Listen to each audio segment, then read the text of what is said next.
She was 9 months pregnant, hemorrhaging on a delivery table, and the only people waiting outside that door were her husband, who had just whispered to his mistress that God might handle this for them, and a mother-in-law who had already started planning what life would look like without her. What none of them knew, not Derek, not Vivian, not Margaret, was that 72 hours before Natalie's water broke, a phone call had come through to her office that changed the entire architecture of their lives forever.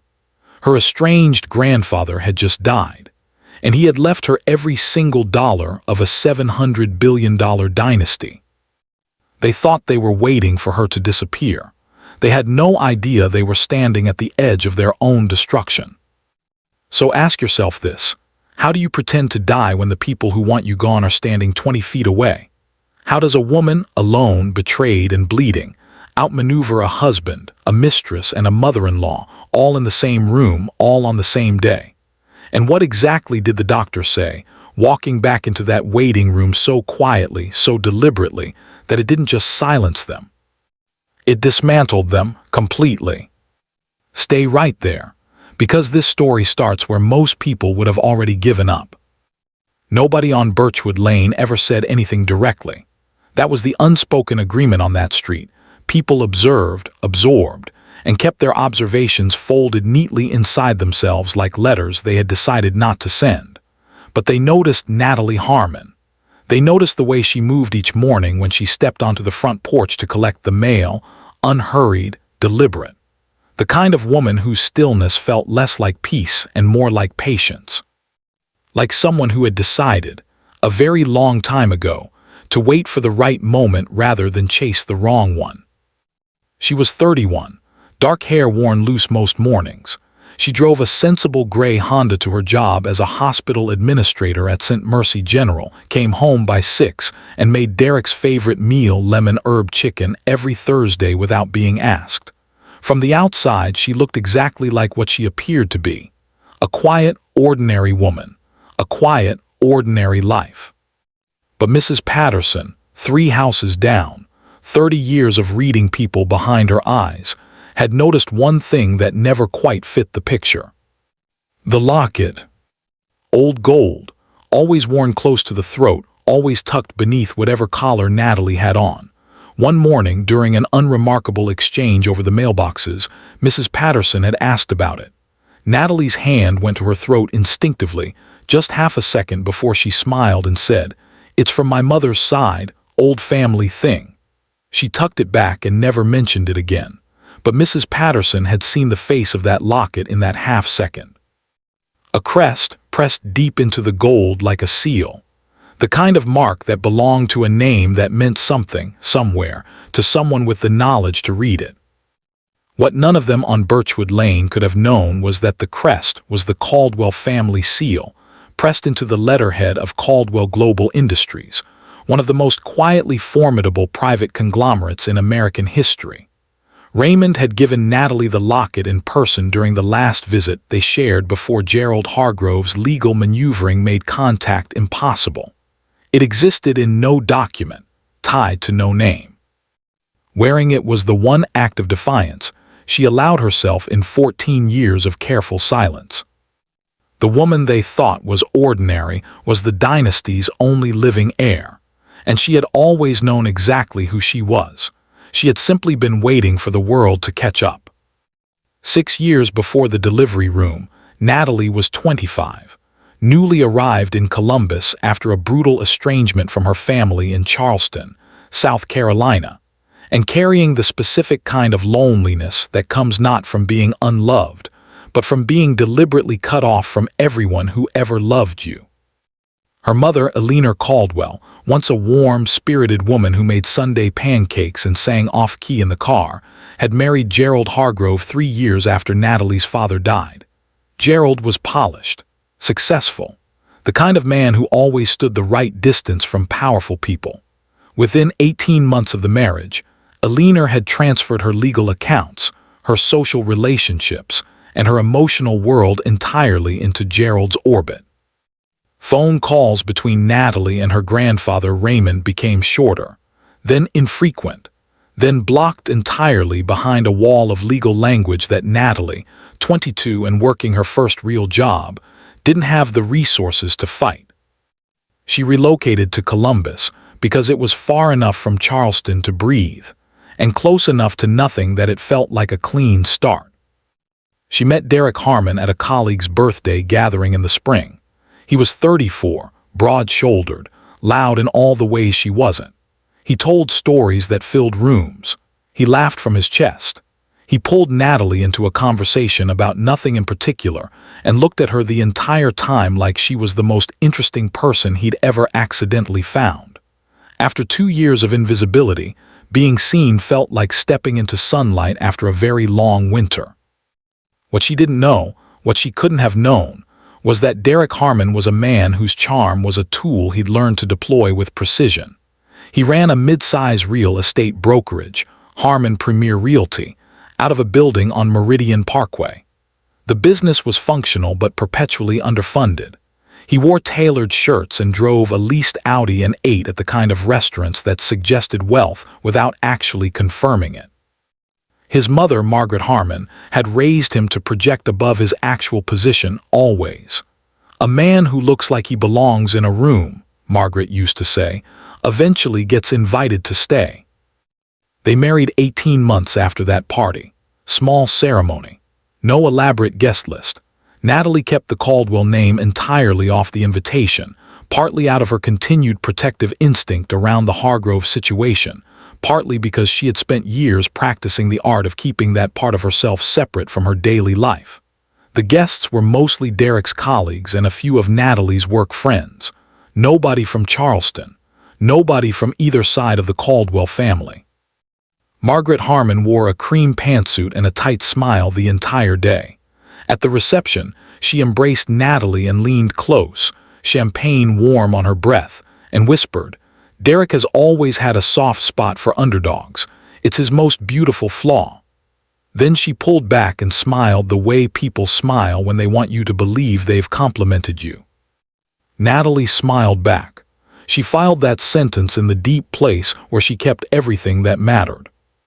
During the first dance, Natalie didn't notice Derek's phone light up on the table behind them. She was looking at his face, trying to decide whether she believed what she saw there, but someone else noticed. A young woman working the event as part of the catering staff, Sandra Osa, a nursing student picking up weekend shifts to cover tuition, glanced at the screen as she cleared the table. The name on it read simply, Vivian. Sandra looked at Natalie on the dance floor. She looked back at the phone. She set down the champagne flutes carefully and said nothing. She would say nothing for 4 more years, but she would remember. For 3 years inside the marriage, small things arrived that Natalie never mentioned to Derek. Each year a birthday card, no return address, postmarked Charleston, South Carolina, signed only RC, 2 letters that meant everything to Natalie and nothing to anyone else in the house. She read them privately, always in the bathroom with the door locked, and then stored them in a shoebox beneath a loose floorboard in her home office. The cards were not elaborate. Raymond Caldwell was not a man who expressed himself easily in writing. But each card had one line that she kept reading long after she should have moved on. The first year, still thinking about you, still proud. The second year, you were always the best of us. The third year, the year she found out she was pregnant, I don't have much time left. I need you to know that everything I have was always meant for you. She sat on the bathroom floor with that one for a long time. Derek had intercepted 2 phone calls over those same 3 years, both from a man identifying himself as Preston Wade, legal counsel for the Caldwell estate. Derek had been home alone both times, once when Natalie was on a double shift and once when she was grocery shopping. He told both callers the same thing. "She's not available. Remove this number from your list."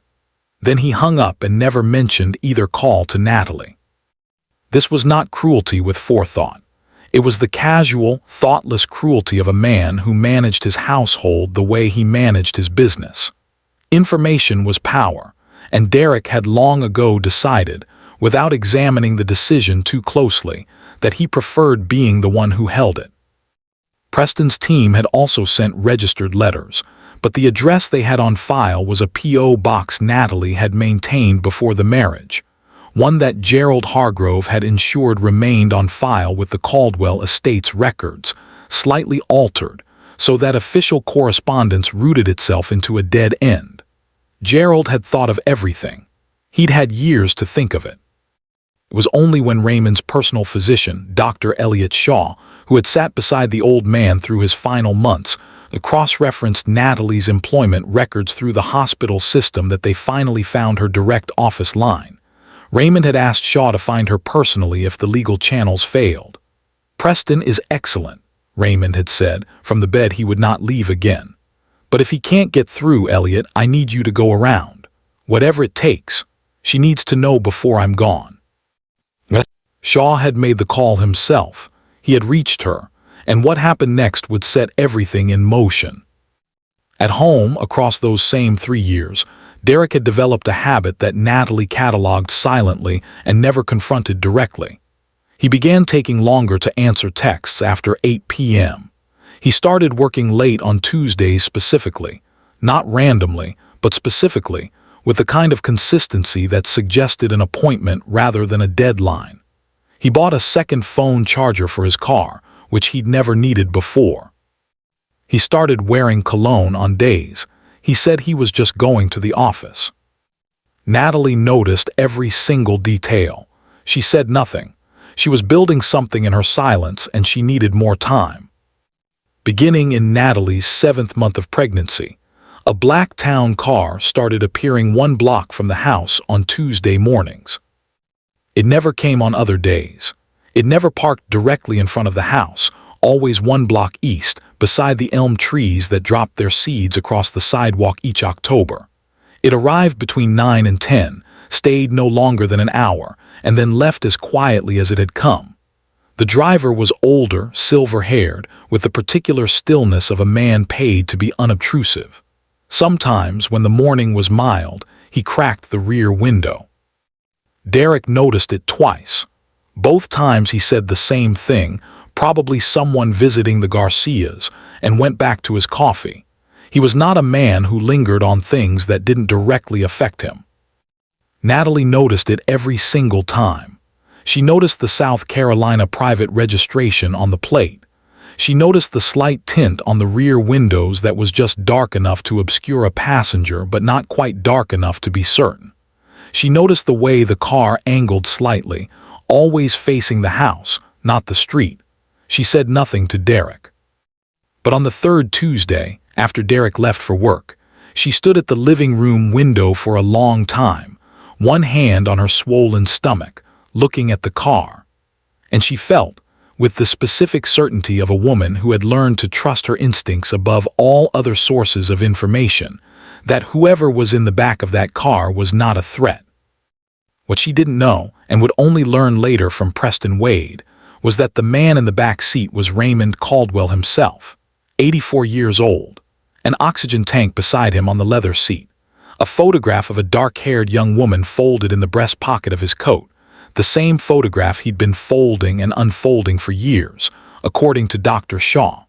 Raymond had been watching over his granddaughter the only way Gerald Hargrove's injunctions allowed him to, from a distance, through tinted glass, making sure she was still there, still whole, still herself.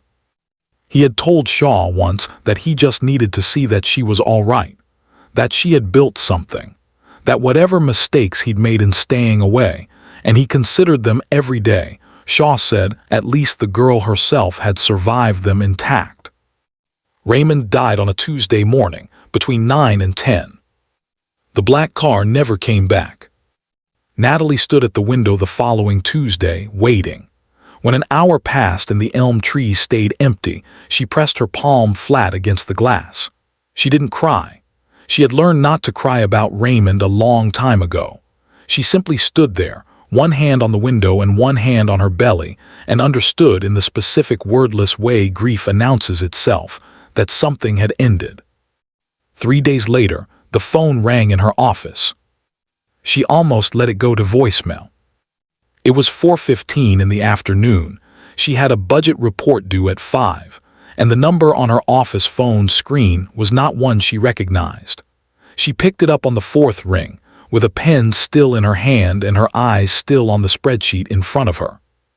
Ms. Natalie Caldwell Harmon, this is Preston Wade.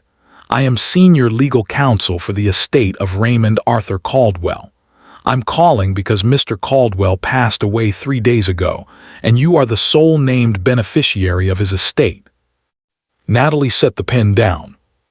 The full Caldwell Global Industries portfolio, Preston continued, his voice steady and precise in the way of men who delivered enormous news regularly and had learned to do it without drama.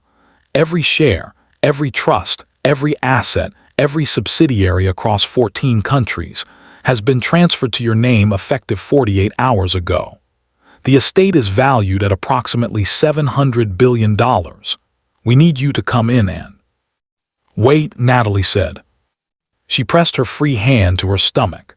The baby kicked, a firm, deliberate movement that felt almost like punctuation. She looked at the ceiling of her office.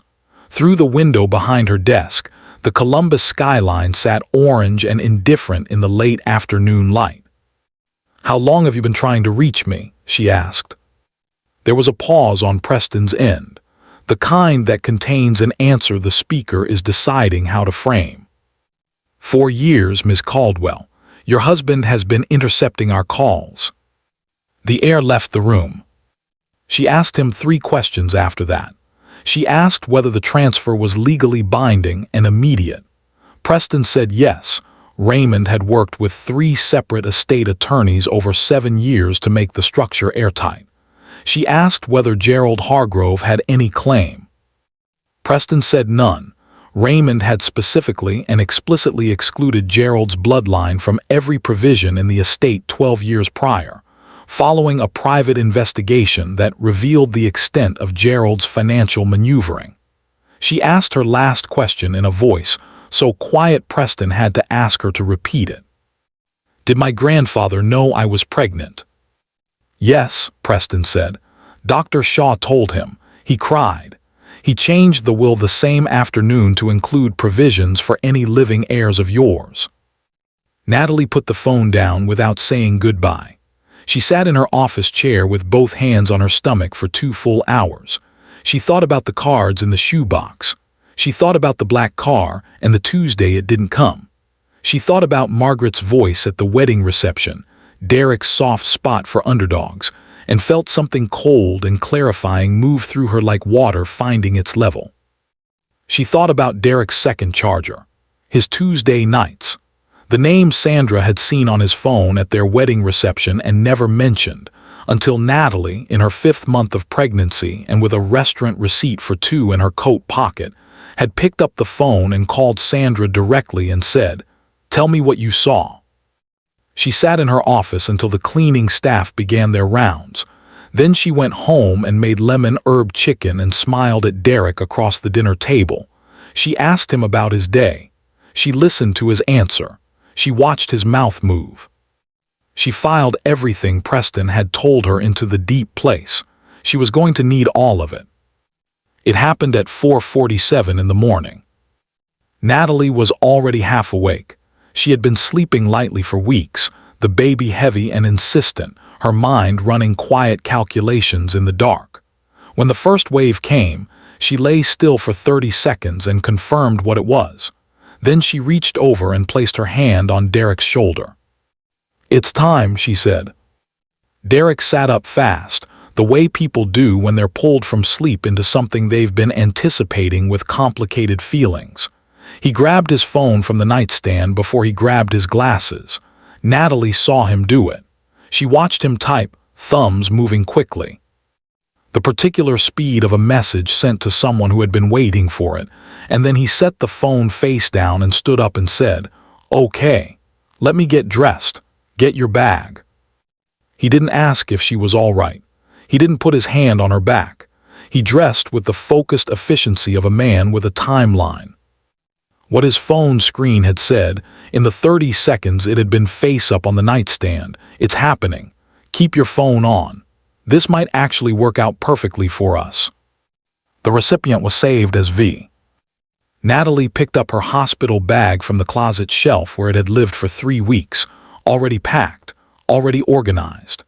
Inside, beneath the spare clothes and the toiletries and the folded baby blanket Sandra had quietly brought to her office 2 weeks earlier, was a small sealed envelope with Dr. Elliot Shaw's name written on the front in Natalie's handwriting. She had prepared it 10 days ago. She had hoped she wouldn't need it. She had known, with the part of herself that had stopped being naive somewhere around the 3rd Tuesday, the black card didn't come back, that she probably would. At St. Mercy General, Sandra Osai was already 3 hours into her morning shift. When the intake notification came through, Natalie Harmon, obstetrics, labor and delivery, Sandra looked at the screen for a moment. Then she went to the nurses' station, signed onto Natalie's care team, and began doing the thing she had been doing for 8 months. She paid attention to everything. Labor was long. 14 hours that moved the way difficult things do, in surges and plateaus, progress and reversal, moments of terrifying intensity followed by a strange, exhausted quiet. Margaret Harmon arrived at the hospital by 7 in the morning, uninvited and unapologetic about it. She settled into the waiting room with a large coffee and her phone, and told the nurse at the desk, with the authority of a woman who had never once questioned her own right to occupy a space, that she was the grandmother and expected to be kept informed. She sat with her legs crossed and scrolled through her phone and told the elderly woman beside her, unprompted, that she hoped the baby got Derek's bone structure. At 11 o'clock, Vivian Cole walked into the waiting room. She was 36, striking in a composed, architectural way, cheekbones that photographs loved, dark blazer, low heels. She told the nurse at the reception desk that she was a family friend and took a seat 3 chairs from Margaret. The 2 women exchanged one glance, not a long one, the kind between people who have an understanding that does not require language because it was established somewhere else, on some other evening, over a dinner Natalie had never been told about. Margaret had introduced Derek to Vivian 22 months earlier, at a private dinner that Natalie had not attended because she was covering a double shift. It had not been accidental. Margaret had known Vivian through a social acquaintance for 2 years before that, had identified her as suitable, available, and crucially unimpressed by Derek's charm in a way that made her useful. A woman like Vivian, Margaret had calculated, would not fall apart. She would be an asset in a rearrangement. Inside the delivery room, Natalie's labor complications began at hour 11. Her blood pressure spiked. The machines accelerated into alarm. The room filled with the particular controlled urgency of medical professionals managing a crisis they are trained for and afraid of simultaneously. Derek was asked to step into the hallway. He went without hesitation. In the hallway, 15 feet from a nurse's station where Sandra was preparing medication, Derek called Vivian's number. He turned toward the window. He did not fully lower his voice. "Viv, the doctor said it's getting complicated. Her pressure's all wrong." A pause. "Look, I'm not going to pretend I'm not thinking what I'm thinking. If God handles this for us, we don't have to do anything else. We just raise the baby and move on. You'd be amazing with her, you know that." Vivian's voice audible through the speaker. Derek stopped talking on an open line, but yes, whatever happens. He hung up. He smoothed the front of his shirt with both hands. He looked out the window at the parking lot as though he were a man watching the weather. Sandra stood at the medication cart. She had heard every word with the specific, clarifying stillness of a woman who had been waiting for something like this. She did not move immediately. She finished what she was doing, set the tray down with care, and then walked directly into Natalie's room. She leaned close to Natalie's ear.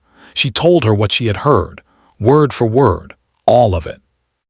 Natalie, mid-contraction, eyes red from the effort of the last 12 hours, looked at Sandra for a long moment. "Get me Dr. Shaw," she said. "Now close the door." Dr. Elliot Shaw had been Raymond Caldwell's personal physician for 22 years. He was 61, A quiet man with the kind of face that had absorbed a great deal of other people's hardest moments over a long career, and learned to remain steady in all of them. He had sat beside Raymond through 2 cardiac events, 1 surgery, and a final 6-month decline that Raymond had faced the way he faced everything, with the stiff, complicated dignity of a man who regretted more than he would ever fully admit. In the last weeks of Raymond's life, Shaw had watched him fold and unfold a photograph so many times the crease had gone soft as fabric. The woman in the photograph was young, dark hair, a stillness about her even in a casual shot, a locket at her throat. "I failed her," Raymond had said once, staring at the photograph rather than at Shaw. "I failed her by staying away and telling myself it was for her protection. It was for my comfort. I didn't want the fight with Gerald." He put the photograph back in his pocket. "Make sure she's protected when I'm gone, Elliot. Promise me that." Shaw had promised. Before Raymond died, he had prepared a sealed envelope and given it to Shaw with specific instructions. Deliver it to St. Mercy General Hospital Administration, to be held and opened only upon Natalie's admission as a patient. Raymond had used the Caldwell Estates legal team to embed the directive with full notarization and indemnification. The hospital board, upon reviewing it, had found it unusual but legally airtight. And given the $17 million endowment Caldwell Global held with St. Mercy General, they had filed it, noted it, and said nothing. The directive was precise.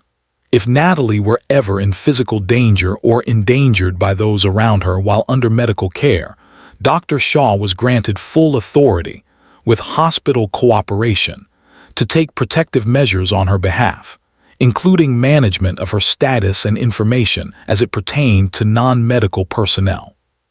So when Shaw stepped into Natalie's room and a hemorrhaging, exhausted, entirely clear-eyed woman looked up at him and said, "I need you to tell my husband I didn't make it," he understood. Not just the request, the weight behind it, the 14 years of careful survival behind it, the 47 seconds he had spent in a hallway earlier listening to a husband's voice float through a phone call while a woman tried to deliver that man's child. He looked at Sandra, he looked at Natalie. He said, "Your grandfather told me you'd be brave. He was right." Then he began making arrangements. The baby came at 3:22 in the afternoon. A girl, 8 pounds, 1 ounce. A full head of dark hair and the particular furious expression of someone who had arrived somewhere important and had opinions about the journey. She was healthy, perfect. She cried exactly once when she entered the world and then seemed to decide that silence was more strategic and settled into it with an almost startling composure. Sandra placed her immediately into a secure private nursery under the designation Baby C, not Harmon. The paperwork, managed by Sandra with the careful precision of a woman who had worked hospital administration long enough to know exactly which forms said what to whom, reflected nothing traceable to Derek.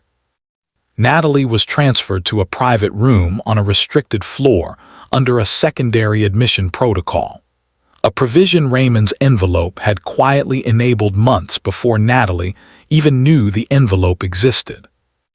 In the original delivery room under lowered lights, Dr. Shaw and 2 trusted nurses arranged what needed to be arranged: a draped form, a lowered bed, standard hospital equipment, nothing fabricated, nothing theatrical, just enough to give a man who wanted to believe something very badly the architecture to believe it.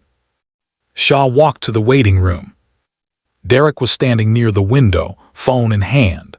Vivian sat 4 chairs to his left.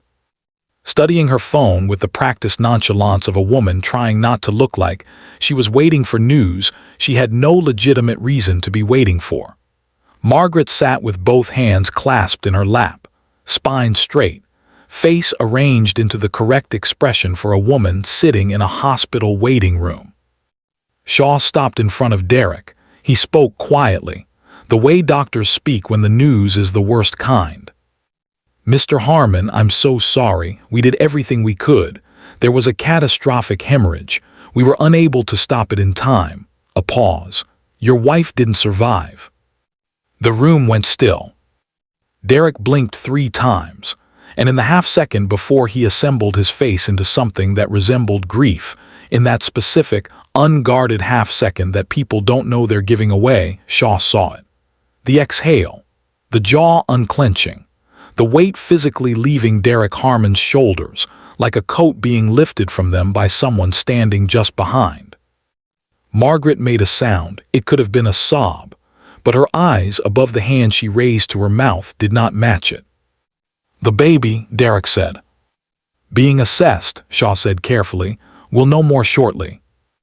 Derek nodded. He sat down. He bent forward, elbows on knees, the correct posture for a man receiving the worst news of his life. Shaw did not move. And 30 seconds later, beneath the flap of Vivian's jacket, Derek's hand found her wrist and squeezed. It was not the grip of a man steadying himself. It was the grip of a man confirming something.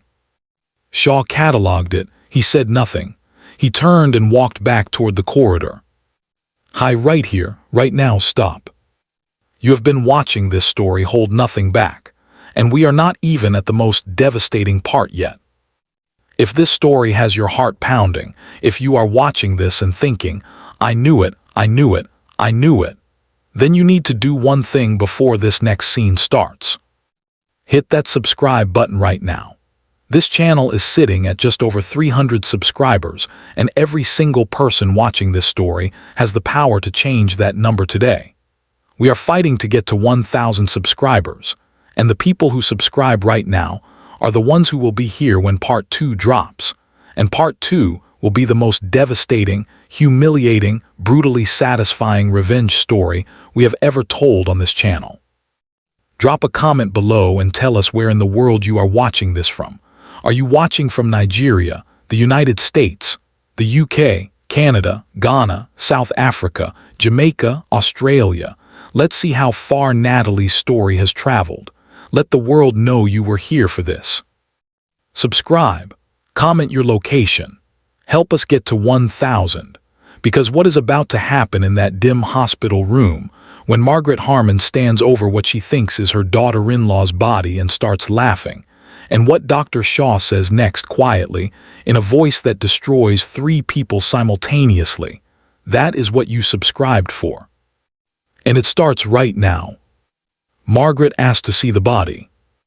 She asked it the way she asked for most things, not quite as a request, framed more as an announcement of what was about to happen. A nurse, briefed and composed, led her and Derek down the corridor to the room where Natalie was believed to be. Vivian stayed in the waiting room. She had the particular self-control of a woman who understood the importance of not overplaying her position, at least not yet. The room was dim. The bed was lowered, the drape was in place. Margaret stood at the foot of the bed and looked down for a long moment. Derek stood 2 steps behind her with his hands in his pockets and his eyes on the floor.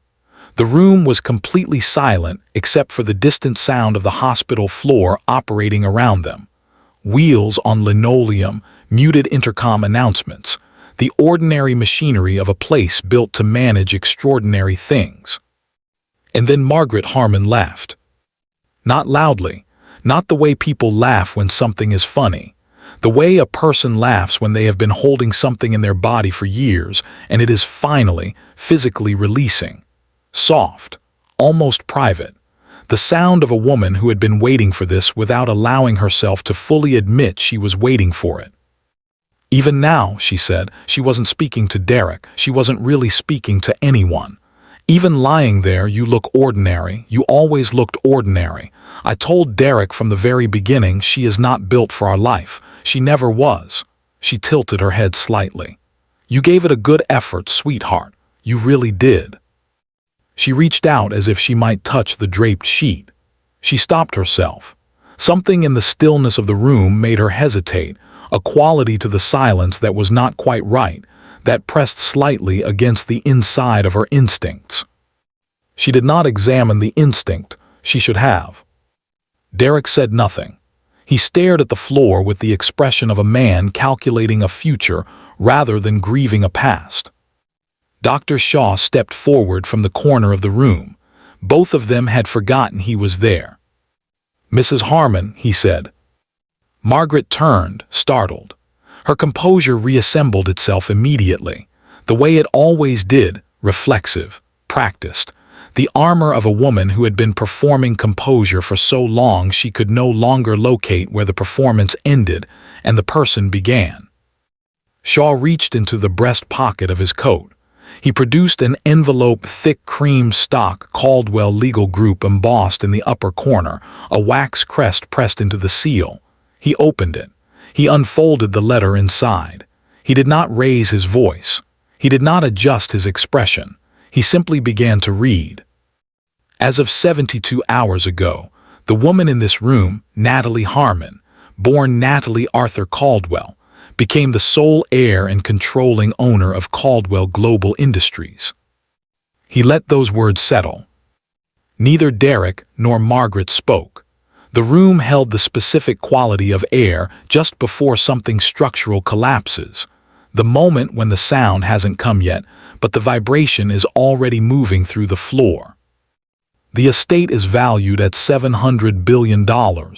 Every share, every subsidiary, every trust, every property, every board seat across 14 countries. Shaw folded one corner of the letter with practiced precision. That includes, and I want to be specific, the commercial property at 3300 Meridian Parkway, Columbus, Ohio. The building in which your son's real estate brokerage currently operates. That property, as of 48 hours ago, belongs to the Caldwell estate. Derek looked up from the floor for the first time. It also includes a 40% silent investment stake in Harmon Premier Realty, held for 7 years by a Caldwell Global subsidiary under a holding company name, placed there at Raymond Caldwell's direction as a protective measure for his granddaughter's household. A stake that has never been disclosed to your son, because disclosure was never legally required. Derek stood up from the chair in the corner. His voice, when it came, was barely functional. "What are you? What is this?"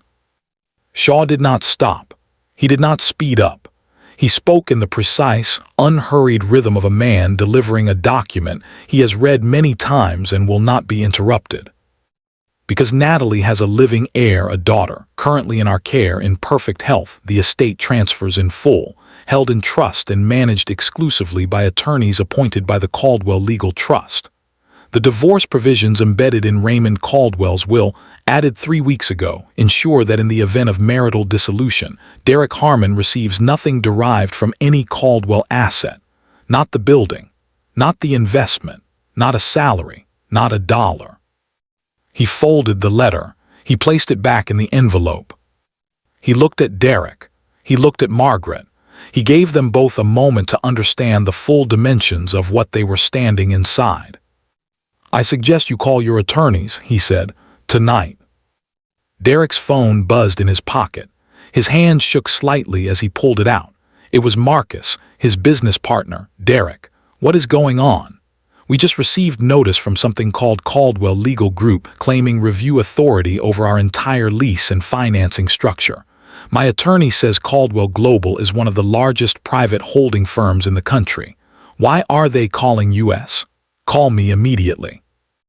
Derek looked at the screen. He looked at the room. He looked at the draped bed. Margaret's face had changed completely. The softness was gone. The performance was gone. What was left was something unvarnished and frightened. The face of a woman who has just understood that the thing she laughed at was not dead, was not gone, and was not going to behave the way she had spent 6 years assuming it would. Her mouth opened. No sound came out. The door opened. It moved slowly. The way hospital room doors do, heavy, deliberate, the pneumatic resistance of it making the moment last a fraction longer than it would otherwise. Derek looked up. Margaret turned. And Natalie Harmon, Natalie Caldwell, walked through the doorway and into the room. She was in a hospital gown. Her dark hair was loose around her shoulders. She was pale from 14 hours of labor, still moving with the careful deliberateness of a body that had accomplished something enormous and was being honest about the cost. But she was standing. Her spine was straight. Her eyes were entirely clear. In her arms, wrapped in a white blanket with a small pink knitted cap, was a baby girl with dark hair and her mother's exact expression, watchful, composed, already measuring the room. Natalie stood in the doorway and let them see her. She looked at Margaret first, watched the color drain from the older woman's face with the completeness and speed of water leaving a broken vessel, total, irreversible, nothing left. Margaret's hand went to the bed frame beside her. Her knuckles went white.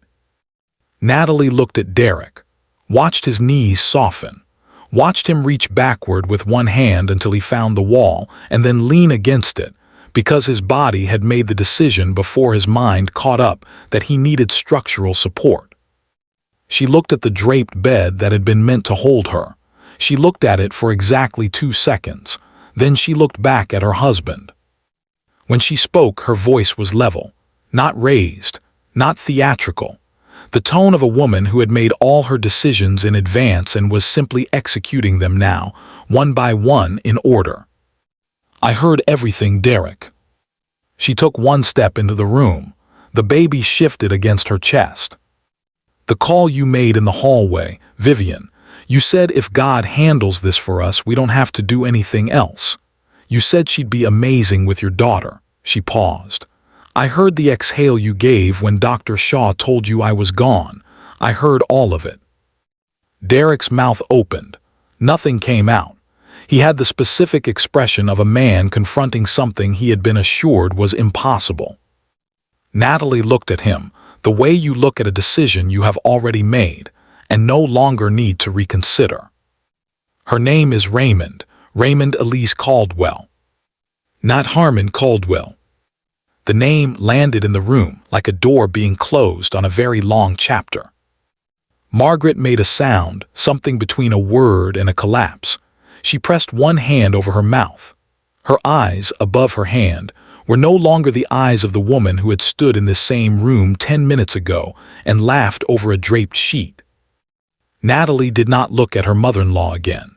She turned and walked back through the door with the same unhurried, deliberate movement that Mrs. Patterson had noticed every morning on Birchwood Lane, the walk of a woman who had always known exactly where she was going and had simply been waiting for the right time to start.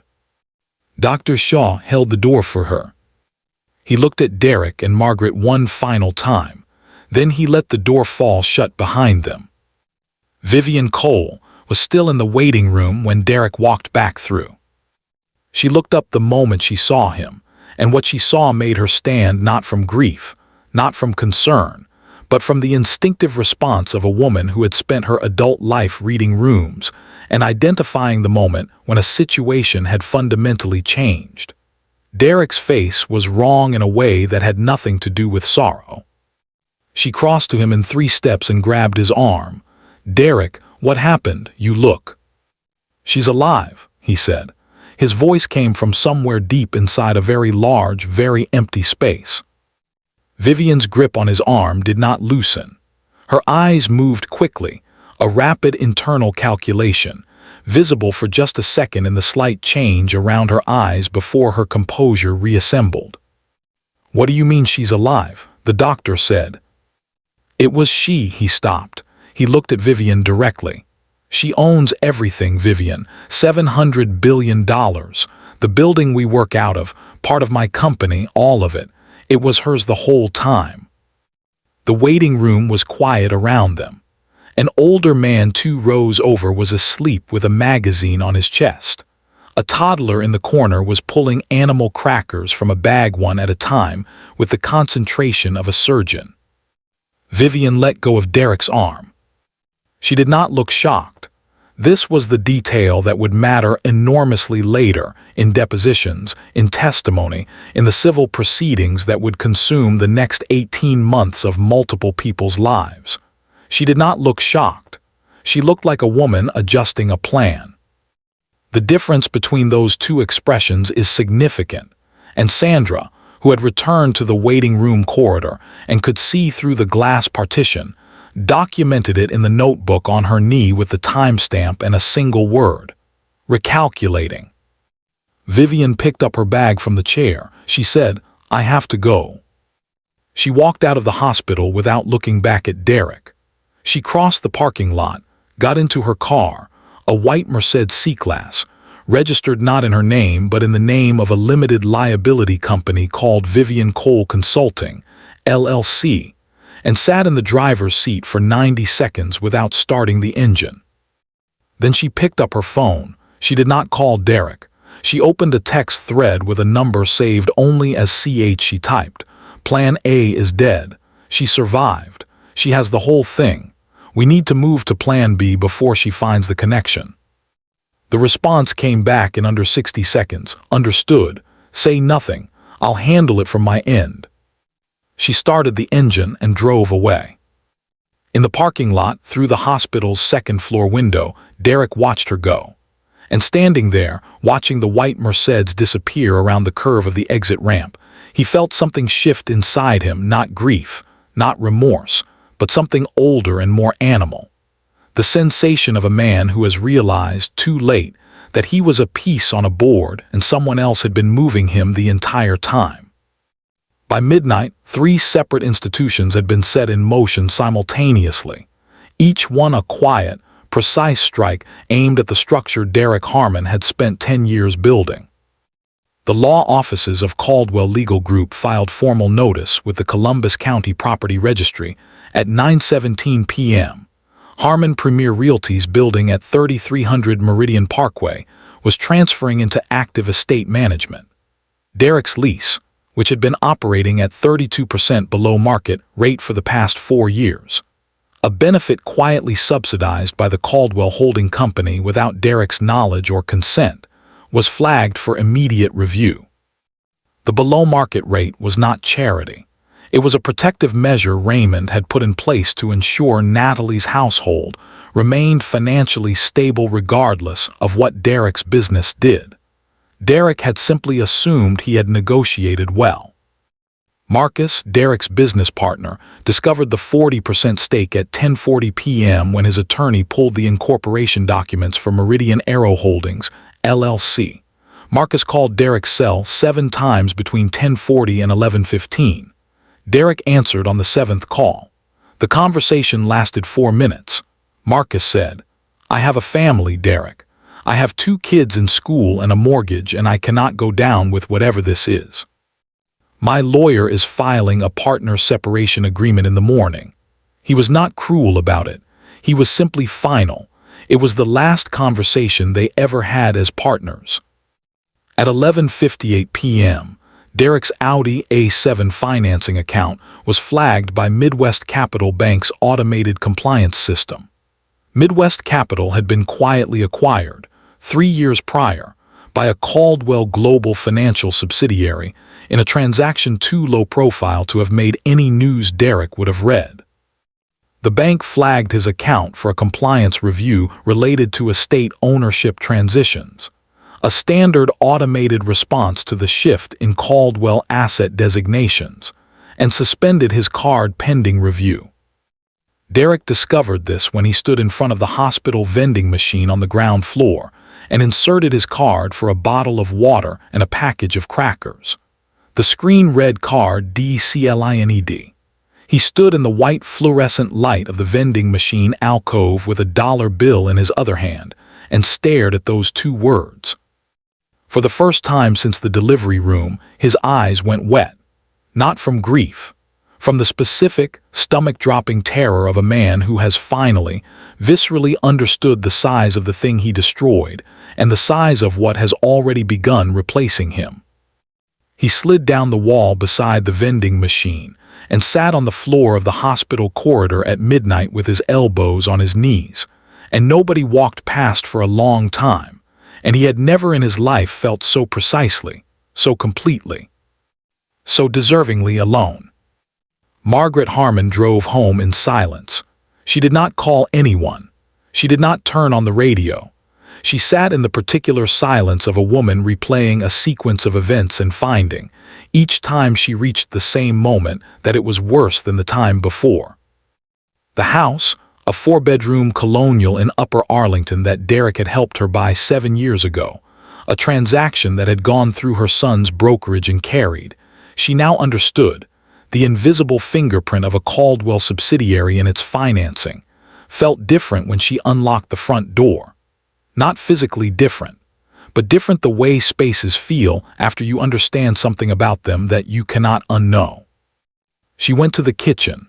She poured a glass of Chardonnay she did not drink. She sat at the island and looked at the surface of the counter for a long time. She replayed the moment the door opened. Natalie walking through it, pale, deliberate, upright. That baby in her arms, dark-haired and composed. And the name. Raymond Elise Caldwell, not Harmon. The name landing in the room with the specific weight of something permanent. Margaret thought about the wedding reception. Derek has always had a soft spot for underdogs. She had said it to wound, wrapped it in warmth to make it land deeper. She had spent 6 years administering small cruelties with a smile. The self-help book at Natalie's birthday. The baby shower where Natalie had been seated at the far end of the table like a courtesy guest at her own celebration. The Christmas dinners where Margaret corrected Natalie's table settings with the patient exasperation of a woman correcting a child. She had done all of it with complete confidence in her own impunity. She thought about standing in that dim hospital room. She thought about the sound she had made. The word laugh did not fully cover it, and she knew it. She had stood over what she believed was her daughter-in-law's corpse, and she had laughed and said you always looked ordinary, and she had reached out to touch the sheet. She had done all of that in front of Dr. Shaw, who had been standing in the corner, who had been watching the entire time. Her phone buzzed on the counter. Derek. She looked at it. She did not answer. She was still sitting at the kitchen island at 2 in the morning when something fell through the mail slot, unusual at that hour, quiet as a leaf. She almost didn't check it, but she crossed the foyer and looked down, an envelope on the mat. No stamp, no return address. Hand-delivered then in the night. Inside was a photograph. Margaret and Vivian Cole seated at a restaurant table, leaning toward each other, conspiratorial, both of them laughing at something. Margaret recognized the restaurant. She recognized the occasion. She had taken care at the time to ensure no one she knew would see them there. She had been careful. She had been certain. On the back of the photograph, in neat, deliberate handwriting, "We know it was your idea. See you in Discovery." Margaret set the photograph on the counter. She looked at the Chardonnay she hadn't drunk. She was not a woman who frightened easily. She had survived difficult things. She had managed harder situations. But her hands, when she pressed them flat on the countertop to steady herself, were shaking. At 6:15 in the morning, Natalie sat up in her hospital bed. The room was quiet.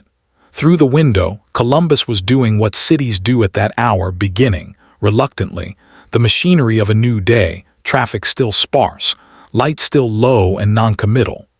Baby Raymond Elise was asleep in the bassinet beside the bed, one small fist curled near her chin, entirely unbothered by the events of the previous 12 hours.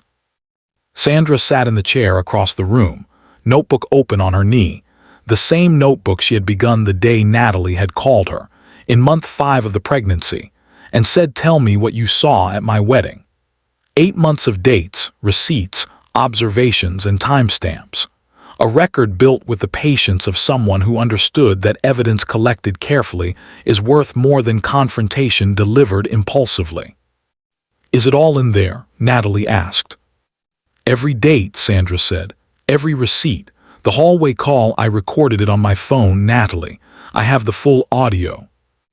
Natalie held out her hand. Sandra gave her the phone. Natalie pressed play and listened to 34 seconds of Derek's voice. "If God handles this for us, we don't have to do anything else." And then she handed the phone back and sat with the information in her body for a moment before she spoke again. "I need Preston Wade here by 8 o'clock. "Already called him," Sandra said. "He's driving up from Charleston. He'll be here at 7:45. Natalie looked at her daughter in the bassinet. She looked at the small face, Raymond's nose, she thought. The same strong jaw. The Caldwell in her was already visible if you knew where to look. "She's never going to know her father was this way," Natalie said. "Not from me. She'll learn it when she's old enough to read a court document, factually, without my anger in it." Sandra nodded. She wrote something in the notebook. The two women sat together in the early morning quiet, the kind of quiet that exists between people who have been through something enormous and do not need to perform their feelings about it. Preston Wade arrived at 7:43 with 3 associates, 4 briefcases, and the accumulated legal weight of the Caldwell dynasty behind him. He sat up at the small table in the corner of Natalie's room. He did not comment on the bassinet or the hour or the circumstances. He simply opened the first file and said, "Tell me where you want to start." Natalie looked at the window. The light had shifted, fully morning now, honest and unambiguous. "Start with the divorce," she said, "then the business, then the building, in that order." Preston nodded. He uncapped his pen. Beside him, his associates began organizing documents with the quiet, synchronized efficiency of people who were very good at a very specific kind of work. At 7:51 a.m., the most precisely, deliberately, legally devastating morning of Derek Harmon's life began. By 9 o'clock in the morning, the machinery was in motion, and it was not stopping. Divorce papers landed in Columbus County Family Court at 9:03, citing adultery, emotional abandonment, and conduct unbecoming during a medical emergency. Sandra's audio recording was attached. 8 months of documented evidence, time-stamped and organized, was attached. The filing was 37 pages long. Derek's attorney, reached by phone at 8:45, said he needed time to review. Preston's response, delivered through a junior associate in language that was polite and utterly immovable, was that time was not a resource currently available to Derek Harmon. An injunction froze every joint marital asset at 9:17. Derek could not access, liquidate, transfer, or encumber a single dollar of anything connected to their shared financial life pending the proceedings. This included the Harmon Premier Realty accounts. This included his personal savings, held at Midwest Capital Bank, a Caldwell subsidiary. This included the car he could no longer finance. A formal letter reached Marcus at 9:30, informing him that the Caldwell estate had no intention of disrupting his individual ownership stake, that he was welcome to negotiate the building lease at current market rate, and that Derek Harmon's share of the partnership was subject to court-ordered asset review. Marcus called his own attorney before he finished reading it. At 10:15 a.m., a woman in her late 50s walked into St. Mercy General through the main entrance. She moved with the careful deliberateness of someone who has rehearsed a conversation many times and is still not sure she is ready to have it. She gave the front desk Natalie's name. She said she was family. The desk called Sandra, who came down. Sandra looked at the woman in the lobby and went very still. The woman had Natalie's eyes, her cheekbones, the same way of holding herself, precise, watchful, the stillness of someone who had learned patience through suffering rather than temperament. "I'm a leaner," the woman said. "I'm her mother. I know she hasn't heard from me in 14 years. She looked at Sandra directly. "I need her to know something about Gerald, about why he really kept her away from Raymond, and about the person who has been inside Caldwell Global this entire time, embedded, waiting for the moment Natalie inherited, so that person could take it from her." Sandra did not move. "She's in danger," Alina said. "Real danger, and it didn't come from Derek." Upstairs, in the private room on the restricted floor, Natalie was signing the third document Preston had placed before her. Baby Raymond Elise was awake now, looking at the ceiling with the expression of someone who had recently arrived and was reserving judgment. Outside the window, Columbus moved through its morning, ordinary, oblivious, carrying its regular weight. No one on the street below knew that 7 floors up, a woman who had spent 14 years being underestimated was signing her name to the architecture of a reckoning. She did not know yet about her mother in the lobby. She did not know yet about CH, or Plan B, or the executive badge inside Caldwell Global's Charleston headquarters that bore a name she would recognize as soon as she saw it. She did not know yet that Vivian Cole had never been in love with Derek, that Derek had been the tool, not the plan, and that the plan itself went back further than the affair, further than the marriage, further than Columbus. She would know everything soon. But for right now, she signed her name Natalie Arthur Caldwell in the space Preston indicated and moved to the next page and the one after that, steady, deliberate, unhurried. The way she had always moved. The way a woman moves when she has already decided and is simply executing, one step at a time, in order. They built their whole future on the assumption that she was nothing. They were about to spend the rest of their lives learning the cost of that assumption. One document at a time. Clapperboard end of Part 1. Part 2 coming. Vivian's true identity exposed. Eleanor's devastating confession. The insider at Caldwell Global revealed. Derek's complete public collapse. Margaret in the courtroom. And Natalie's revenge seated at the head of the Caldwell board table, baby on her chest, dismantling everything Gerald Hargrove spent 20 years building, board vote by board vote. She didn't just survive them. She became everything they were never prepared for.